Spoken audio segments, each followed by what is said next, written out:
Welcome everyone. Today I wanted to return to this idea of scalability within Cardano. And you're going to hear some words around the crypto sphere that may sound very complicated. I mean, the tech behind it is very complicated, but the thought process behind it can be simplified. So today we're going to be talking about a word that you may hear, this phrase called partition tolerance. So in the effort to scale a blockchain, what do you need?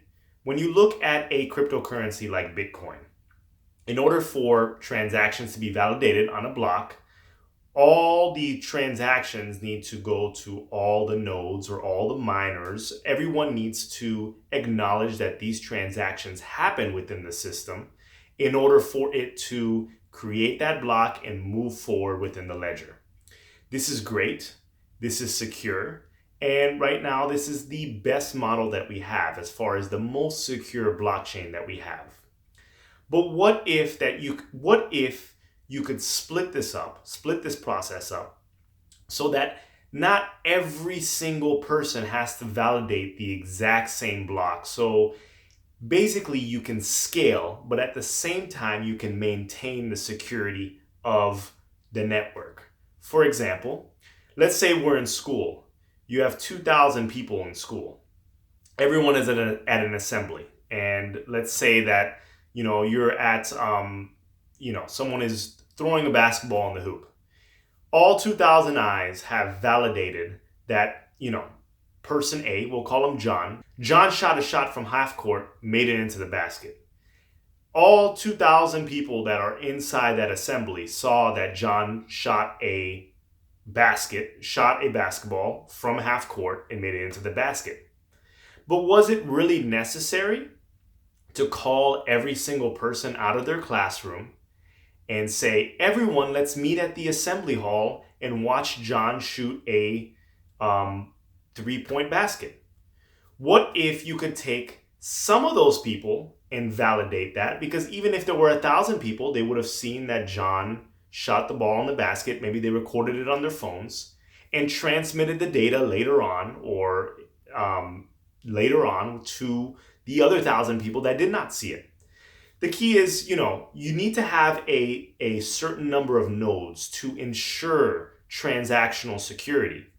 But I don't think that 100% of the nodes need to validate every single transaction. And that's what, when you hear of sharding and Ethereum, that's what basically it is. It's splitting the blockchain so that transactions don't have to be validated by every single person. This allows the throughput to be extremely, extremely good. So when it comes to Cardano is releasing Basho and Voltaire later on. They're doing exactly this in Ouroboros. You're going to hear of quorums. And basically, these are a group of people that are needed in order to validate the transaction with extreme security. So the minimum number of people that you need, minimum number of miners, minimum number of stakeholders, minimum number of staking pools that need to see a transaction, validate that, and broadcast it to the network. This whole idea of epochs, these are time periods. Think about it as a school. You have, it's field day.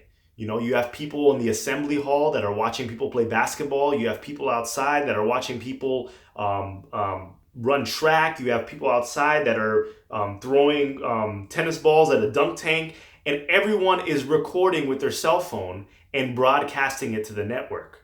But everyone, all 2,000 people, don't need to be doing the same exact thing in order to ensure that field day is happening. You need to make sure that there's not one person or two people, because that's when, people can start making up events. But if there is a significant majority that can validate this transaction, throughput will increase. This is how we're going to allow the biggest institutions, the biggest companies, to run their cryptocurrency on the blockchain, on our blockchain network. Because regardless of what you think, Bitcoin is very secure, but the time period that you have to wait is incredible.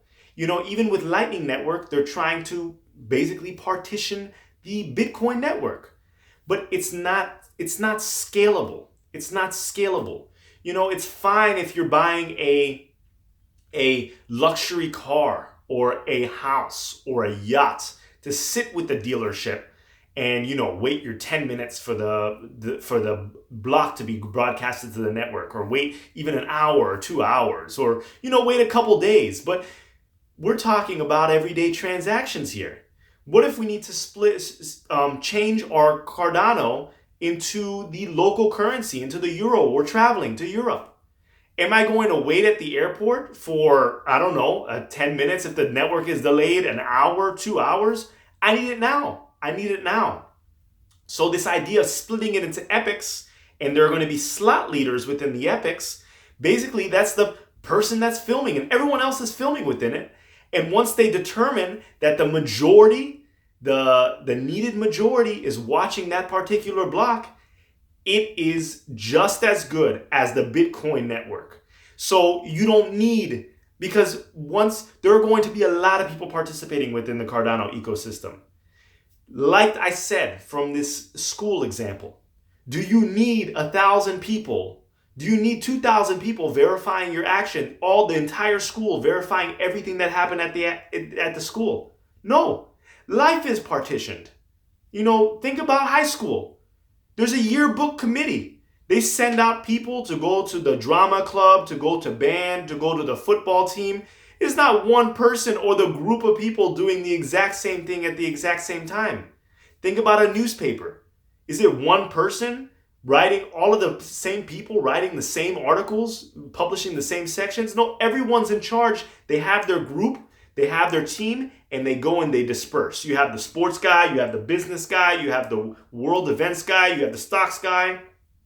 So many different people can have so many different jobs and be those slot leaders in traditional life. This is how we scale. New York Times, Washington Post, all of these newspapers, if they followed that kind of model, well, yeah, sure, it's secure. Let's hold hands and write the same newspaper article. But you know, every day we might have one article, or once a week we may just have one article. So it's just going to be one newspaper with one article on there. Different people can do different things, and once we get an honest majority to confirm within that epoch, we can push that throughput. So when you hear that, when you hear that proof of stake is not as secure, or it's not as it can't validate the nodes in the same way, it is just as secure. The model that Cardano is following, it is just as secure as the Bitcoin network, just as secure. And it's not going to be forkable or any of these things like that. And we are going towards higher throughput. You know, we're not broadcasting 50 million transactions per second, but we can split up the network into epochs. So if one place is very crowded, we can start a new epoch. So, you know, different companies can run on different epochs. And all of this information is going to feed into the master branch, the master blockchain. But it is secure as long as you have the majority within that time slot, within that epoch, and you can partition the blockchain. So let me know what you think. Let me know about these ideas of scalability. What do you think about Basho and Voltaire? What are you looking forward to? Like, comment, and subscribe. Thank you for everything, and I look forward to the next video.